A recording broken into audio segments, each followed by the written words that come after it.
Kenya has a good... But do you know that in Haiti, it's only the government, which was not even legitimate, that wanted us to go there? No.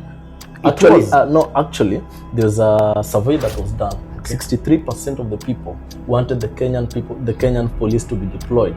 70% of the people wanted international intervention to come there. So according to that survey, people of Haiti want us to be there and help them. The only people, the people that don't want us is the gangs.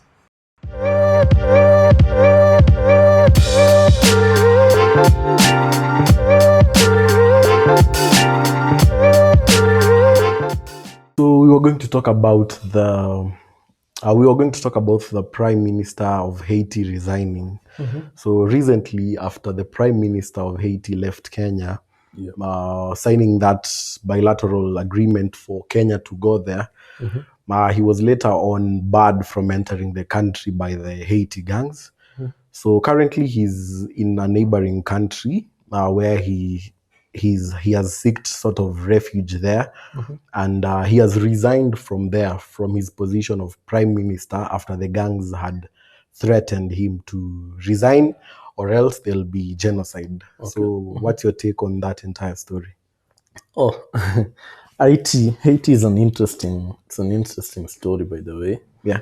From its background of gang and civil unrest from the years. Yeah. And right now the Prime Minister resigning.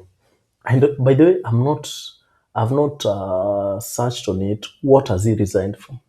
Has he resigned from being the acting president or being Prime Minister? I've not checked on that. But what I know is that he has resigned. Okay. And his resignation, by the way, it comes after a call or pressure from the international community. Okay. There's that summit that was done in, was it Dominican Republic or in Jamaica? There's a summit, they did it in Jamaica, whereby several countries gathered there. We even saw the how do you call that guy? Blinken. Or the Secretary General. Yeah, the state, I think someone of that sort. I've forgotten his role in the US government. Now he was also there. The minister of Kenya to Mexico was there. Okay. And several other ministers were there. So they called for his resignation, which I think he heeded because he resigned. And I think that has created a way in which these other countries can intervene in the situation in Haiti. Okay. And I think that's what he did. But now looking at Haiti back into it, Manze, that country, I think it really needs help. Don't you think the resignation came from the fact that the gangs requested him to resign, or else the country will go to genocide mode? Because that's what they claimed it will happen if he does not resign. And the threats came immediately after he left the country, and they said that he will not come back to the country. Thus, them taking over the airport and these major places that government institutions, so that he cannot come back to the country. Also, something that also happened is immediately after that happened, before he resigned, there was unrest immediately after he left. So most countries in Europe and the United States literally withdrew their diplomats from the embassies. Yeah, so good. So they were all withdrawn, and you can tell that they have literally removed themselves entirely from such a country. So what's going to come next is what we are not sure of, because he has resigned. Currently, no one is occupying that leadership position. Okay. Yeah. So you see, by his resignation, actually, we might think that it has created a vacuum in the leadership of that country. But actually, by him resigning, it really does not create that vacuum, because you find that by his resignation, there's always an appointed caretaker committee that will be appointed by I think he will be the one appointing that committee. So it will be responsible for conducting duties of a prime minister or of a president. Okay. So yeah, I think by his, not necessarily that we have created something of that sort, that there is no governorship in that country. Yeah. And another thing that I do have concern with is The other thing that I do have concern about his resignation, the calls for his resignation came when he was outside the country. Yeah. So you find that these gangs, they seized that opportunity to now try and take over, The country. or to now try and take over the country. But you see, even if the gangs take over the country, who will be the president? Because the de facto leader of the, is it the G9? The G9, that Xavier, it's called barbecue. Barbecue, yeah. Yeah, that barbecue, he does not have interest in becoming the president. President, And actually, even the constitution bars him, the constitution of Haiti. Okay. Yeah, because he's a sanctioned leader, he's a human rights violator, and according to the requirements, you're not supposed to have done such. that, yeah. So, yeah, I don't know what interest they really want. But from what I heard is they want to install, because he knows he cannot, as you've said, directly go for that position. But what the gangs want, they want a leader who will serve their interest. Yeah, their interest. Because they are not, the gangs are not ready to dissolve. They are there to stay, that's for sure. But what they want currently is a leader who is for them. Because the former prime minister of Haiti, The former president. or president, was rather not for them. He was more backed by the West. And what the West wants is these gangs to end. What the West wants is a country like Kenya and other countries that have volunteered to join the mission to come in and neutralize the situation. Actually, the former president that was murdered in 2021, he was for the G9. He had an affiliation with them, but he did not have because Haiti, as of now, it has more than 95 gang groups. Yeah. And you see these gang groups, we have other opposing gangs. Yeah. So he was for this G9 led by this guy, but it is reportedly that he was killed by another opposing gang. Okay. So he was in affiliation with these gangs. Now, if you say that these gangs want someone that will serve their interest, yes, I know some gangs, they will receive that person serving their interest, and other gangs will not. Now that also creates another problem. Yeah. These other gangs will rise to power. They will also want their interest to be served. And I think the best thing that should be done with these people is just neutralizing them, or calming down the situation. Yeah. And that's why you find that, as for me personally, I do support the deployment of troops in that country. So to me, you support the Kenya police deployment to Haiti? Yeah, not only Kenyan police, Dominican police, Jamaican police, Nigerian police, Chile's police, France troops. I support the deployment, the general deployment, because why? Why do you support it? The reason that I do support, actually, that country is in civil unrest. Okay. There has been attempts to solve or to quench that problem, which has failed. Yeah. And one of the reasons, maybe I can say, there are allegations whereby these people are abusing human rights. Okay. They were raping women, and they were fathering children and neglecting them. But generally, that was a peacekeeping mission operation. Yeah. But this one now, it's not a peacekeeping mission.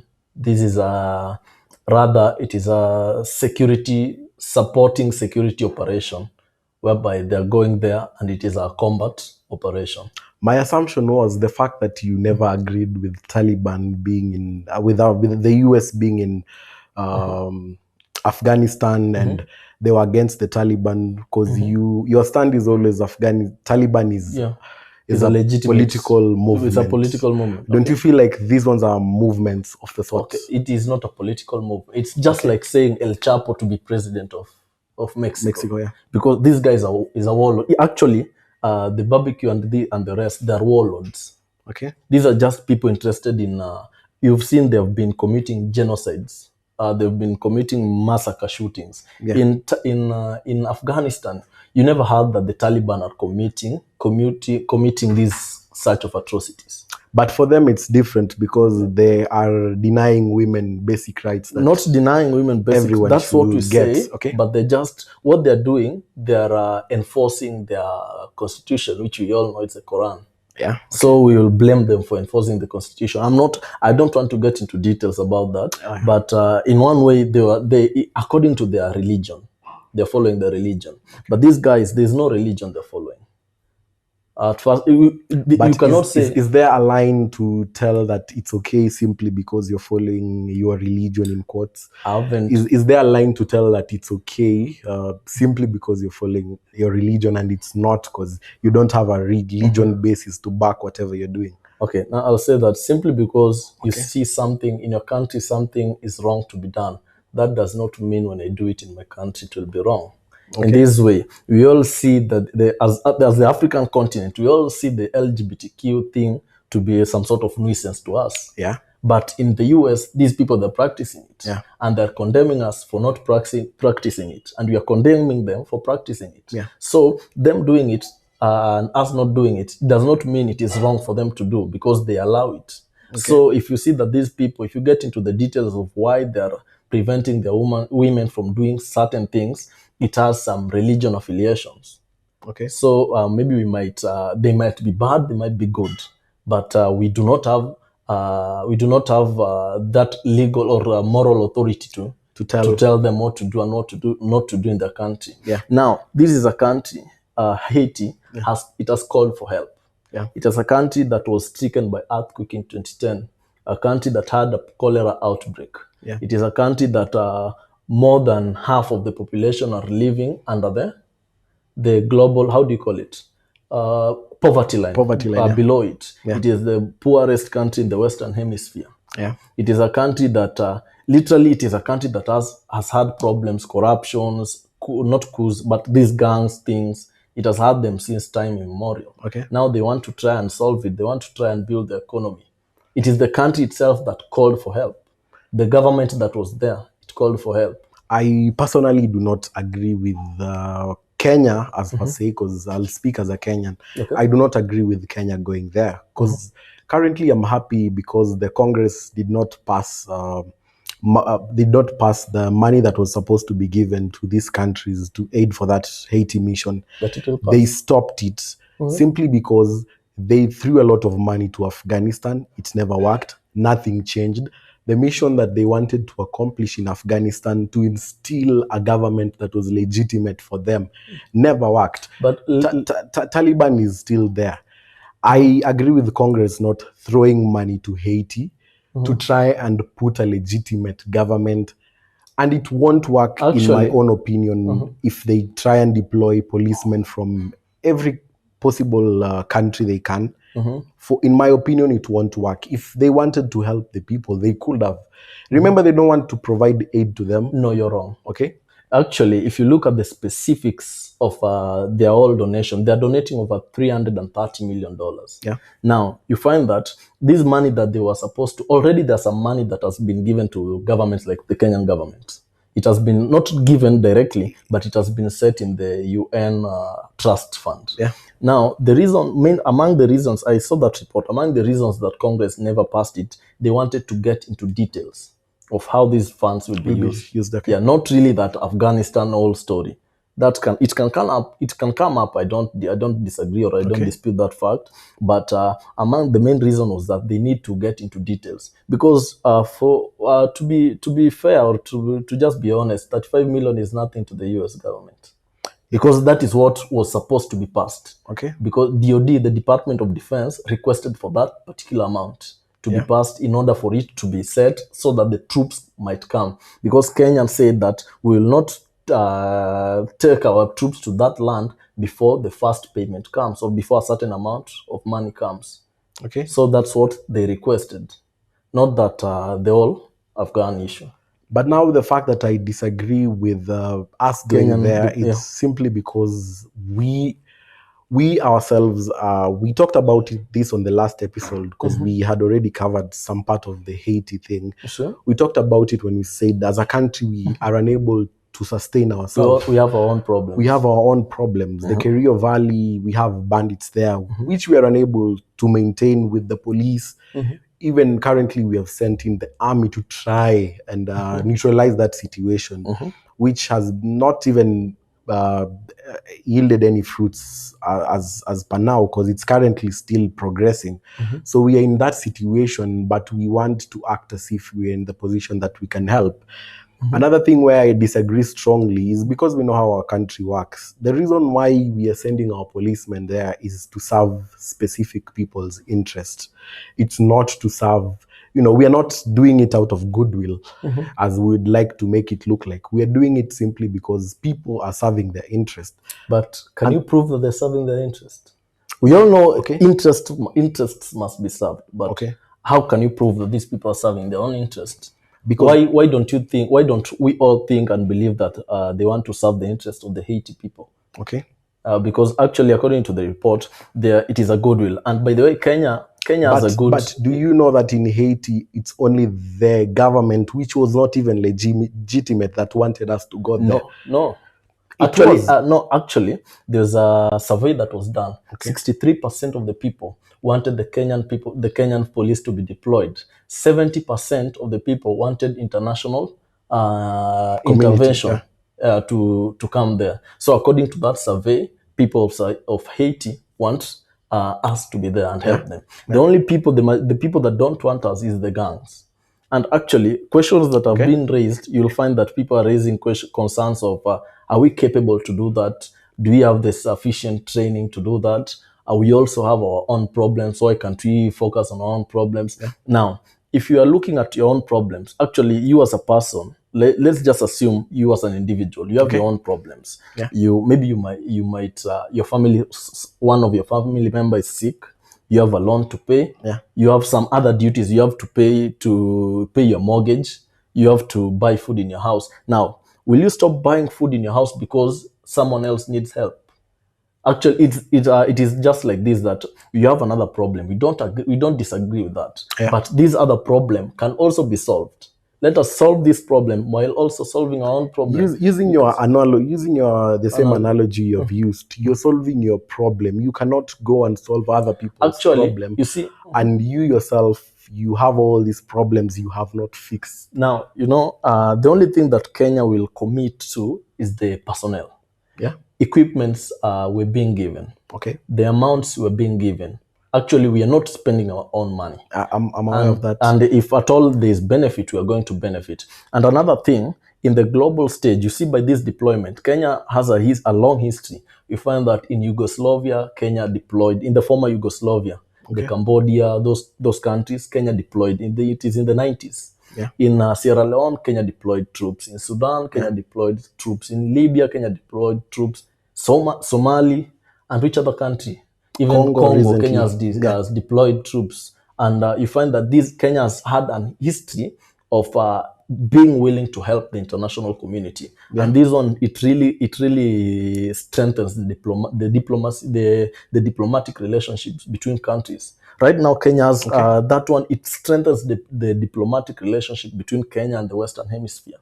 It also strengthens the diplomatic relationships, meaning that Kenya becomes a dependable country in the world stage. If another country will need particular help, we might be there ready to help them, which we cannot ridicule that. But let's put the facts straight. Most countries that invade different countries, it's mostly based on serving but their ours interests. is not invasion. It's I know it's a different case, but countries like US, whenever they invade a particular country, it's basically just for serving their interest, one way or the other. For us, there's no interest there, and we need to reach to a level where we are not in the level. If we had more, if we were in the position to help, I'd be glad for us to help. But we are not currently in the position to help. Why do you say that? Our personnel are going to a country, our policemen rather are going to a country where a foreign language is spoken. In Yugoslavia, they never spoke English. In Somali, those people look at the language. In Congo, in Somali, our interest was directly. You can literally tell there was interest that was being served.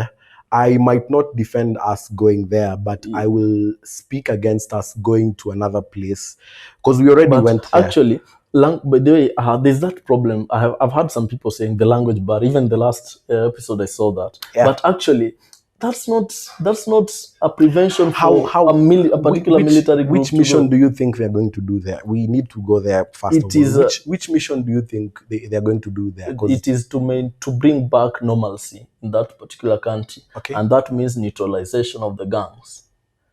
how are you going to do that while you cannot speak their language? Because Actually, you know, for police and military, they serve different roles. I know you're aware of that. yeah. They do serve different roles, and it's quite hard for you to be, even in the most typical situation, for a policeman to, you know, try. And the same thing we're talking about, before I forget this train of thought, the policemen are currently in Kerio Valley. Most of them weren't born there. We are aware of that. They are just taken from other place stations and brought there.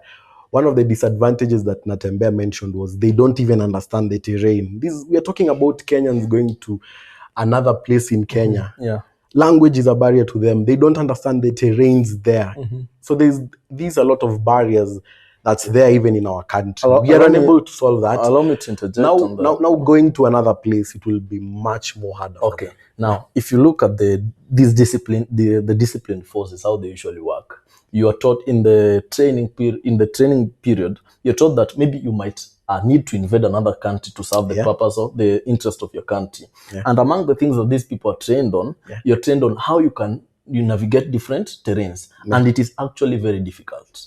And we accept that being in a foreign land, it is difficult. These people are going to sail over 12,000 kilometers of land, of maybe water or air or land to get into Haiti. But there are challenges that comes with combat. You don't know, the weather might be different. Like the people of when they invaded Ethiopia during that time, is it the Italians? The mosquito was a problem to them. So you find these are things that you must be ready now as a combatant to face.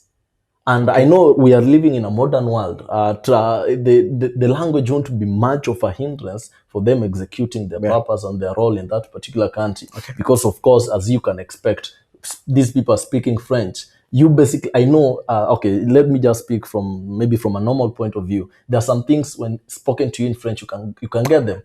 Don't use Very that. few. Don't use now, that. listen, it's this way. I'm trying to say that when these people go there, they don't work alone as an island. They are being given the police, the Haiti people or the Haiti personnel to work with them. In that, whenever there's a barrier, these people will communicate. In Somali, now that you're saying that our interest was directly, we were directly connected.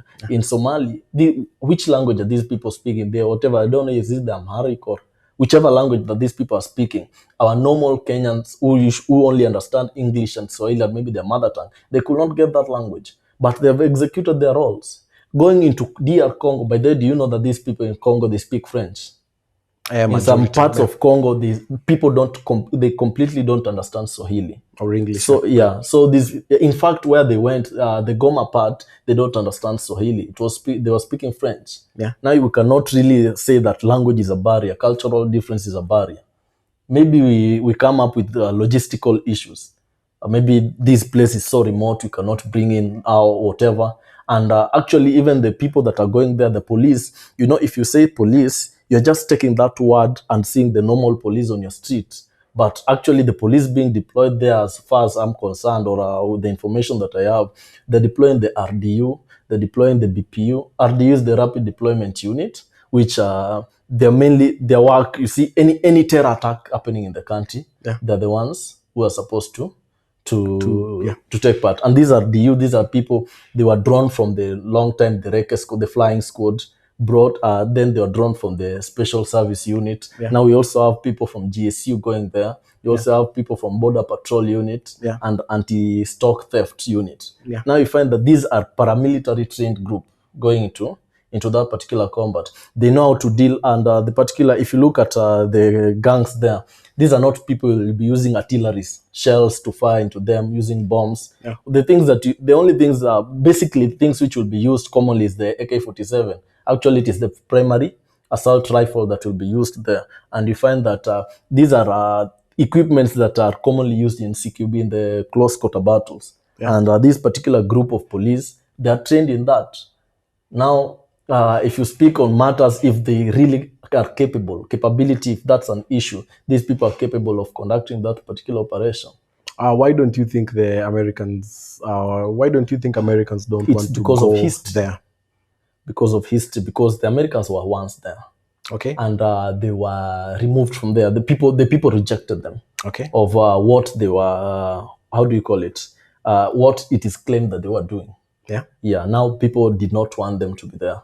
So the America right now does not. The US does not want to go into. It has really restrained itself as a policy Yeah. to go to take their boots into another land. Yeah. Because maybe they fear it will create some alert in the global with the global community.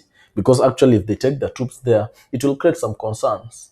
Obviously, some concerns must arise. It will. Don't you feel Now, like we are used as a puppet? no, we are not for used the as a West? puppet Yeah. because the UN made a call. It was an open call. Okay. Which country will lead? Actually, leading is different from going because Kenya is leading the operation. It will lead a troop of over 3,000. It will lead a delegation of over 3,000 troops, meaning the troops from other countries. As I said, we have troops from the Southern American countries there. Yeah. Yeah, they will also be there. So we are not being used as a scapegoat because the reason that the UN does not go there, it's because the UN was there. Of which And it was accused of, which it is true, these people were accused of doing these atrocities, violating the human rights. They were among the cause of the cholera outbreak because it is reported that they were dumping waters into sewage into their system of these guys. Yeah. So now they don't want, because your name has already been tarnished, you don't want to continue destroying that name. You want to build your reputation as well and the trust with the people. that's just defining using a puppet because Not really. already for me I feel like if they felt the urge for going there, Americans would have went there.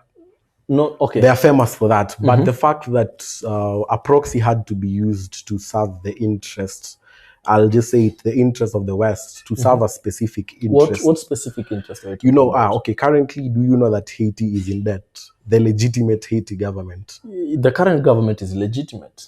The legitimate government that's supposed to be there, if it's reinstated, debts Actually, have to be paid. Why do you call this government illegitimate? The current one that's there, because elections haven't happened for a particular The election is time, supposed to happen in 2025. The election hasn't happened for a long time since the president died. Since the president died. Now, Yes. the only thing you can say is not a legitimate president, but he's a legitimate prime minister. Okay. Because he took the role of the president. Yeah. Now I don't fully understand how their constitution works, but what I know, maybe after 90 in common constitutions, after 90 days you're supposed to conduct an election. Yeah. But due to things that were happening there, the elections were not able to be done. Yeah. Because we've had civil unrest in that particular country. Yeah. And especially when there is civil unrest, elections tend not to happen in a country. But I still feel like us going there is not going to be beneficial for us. It's not going to serve our interest. We don't have to serve our we are not interest in the all the position. time. I'm not acting as if we should be a selfish country, but we are not in the position to do it at any level. Not that we have a lot of police officers, not that we have a lot of manpower to give out freely. But no, okay. This is a combat. This is a war, and I believe I'm not an expert in matters war, but I know we have strategic planners. Okay. That they have planned. They have seen the population of Haiti. There's no need for sending 10,000 troops in Haiti. You're only dealing with 11,000 troops, 11 million people. And currently in Kenya, one police officer is responsible for over 700 citizens. Yeah. So coming up with that particular statistics or that particular maths, you see that maybe slightly over 1,000. That means that we are underserved. Not really underserved. We are underserved. We are underserved, but you see these police people, our concern has never been raised about their capability of serving us. Because whenever there's an unrest, these people will quell it. Okay. So we've never overpowered the police since as long as I can remember. Yeah. Now these people, we cannot come up to a conclusion that we are underserved. It's just the same way in a school, a teacher is supposed to only teach a maximum of 42 children, but you'll have 65. Because they But are you're not, underserved. yeah, okay, we are serving 60, We cannot, but that, we that cannot, it is only underserved in paper. but But we in cannot reality, say the fact that we have limited resources. We can't say that we are okay, that it's surplus. The fact that we're not saying we it is survive with the surplus. limited We, doesn't mean now we have surplus. okay, it is generally you can say we don't have Okay. surplus, but I've mentioned to you the particular groups that will be deployed. Yeah. I've said it is the RDU, the GSU, Yeah. the ASTPU, and which other troop? Yeah, those troops. Yeah. Now you find that in their how do you call that? In their particular groups, you find that the RDU they're rarely in battle or in combat. True. And we also need them to experience combat fully. The GSU, they're rarely in combat. We agree with that. Yeah, true. The border patrol unit, they're rarely in combat. Yeah. And the anti-stock theft unit, they're also rarely in combat. Now we need to expose these people as well in combat. And in their particular troops, when an incident occurs here in a country, we don't need 1,000 RDU. We only actually in the past incidents that you've seen, you only saw around 7 people being sent and neutralizing that particular situation. particular situation. Now in this case, we are sending over 1,000. Actually, the number, if I'm not wrong, it will be around 1,500. But 1,000 is on paper. We are sending around over 1,000 people. These are and they're well trained, well equipped. These are not people who are supposed to be here dealing with the crowds. They are only required to deal with particular individuals. If the Al-Shabaab come into the country, these are the people they're supposed to deal with. Okay. Now, in that particular situation, they're supposed to deal with the gangs, with the crowds, with the gangs. And the gangs is not 11 million. Maybe the gang members are, let's say, 100,000. Yeah. 1,000 people, 1,000 troops, they're more than enough to handle 1,000. 1,000, yeah. According to statistics. So they're not under, what did you say? I said currently we are underserved. Yeah, they're not, the troops going there will not underserve those people. But we will be underserved. Us being underserved as a country, being underserved, when you're speaking that, maybe you're speaking, let's say you generalize, not general, be specific, like the traffic police, we don't have enough. Maybe these particular police, we don't have enough. So currently, generally, the population we have and the policemen we have, we are currently underserved as a country. If you speak generally, but specifically, we're not. How? Specifically, I've said we have special units here in Kenya. Yeah. Now, in those special units, we are not underserved because actually these special units are not meant to deal with us. They're meant to deal with threats that will come to us. Yeah, certain threats. Yeah. Now we are not underserved in those particular special units. Okay. Actually, even special units, you don't need. If you see the Navy SEAL story, you'll see that 95% of the people usually fail, and it is only those who go to the training, and we only have a very few number. Yeah. So special units, you don't have to have many because these are people well trained and they can deal with a huge number of threats. You only need a few of them. Yeah. Closing this topic up, do you feel like different deployments happening in Haiti? Do you think that it will solve the case for Haiti, or will have another Taliban story? Now, another Taliban story, actually, maybe that's a focus. We can focus about another Taliban story. But as of now, there's a civil unrest. We have gangs in Haiti, not one gang. If it was one Taliban, but you have many Talibans there now, you need to deal, or they should decide to only disband the rest Talibans and have only one gang. Or we do away with them. Because actually, people are being massacred, people are being murdered, and we have the ransom kidnappings happening. People are being kidnapped and requesting for ransom. People are being raped. Now, you cannot deal with that. As even if we don't have a government there, the international community should not be silent watching that happening in that particular country. So the best thing that should be done, this might not be the ultimate solution to it, because we never have how do you call it, we never have the holy grail. But this one, it will solve one particular issue. We will not solve corruption for that country, because corruption is the greatest factor rising to these the gangs. But we will do away with the gangs, or we will reduce them. So that is, as of now, we need to deal with that and the government that will be, we can say imposed, but not imposed. There is no government that will be imposed. They will go to an election. If all goes well, they should go to an election, and that particular government will be responsible, or it will be entitled to deal with their problems. Okay, we'll live to see that if it happens. Yeah. But I do support the deployment. Yeah, we'll agree to disagree on that. I But do it's support okay. the This has deployment. been an interesting one.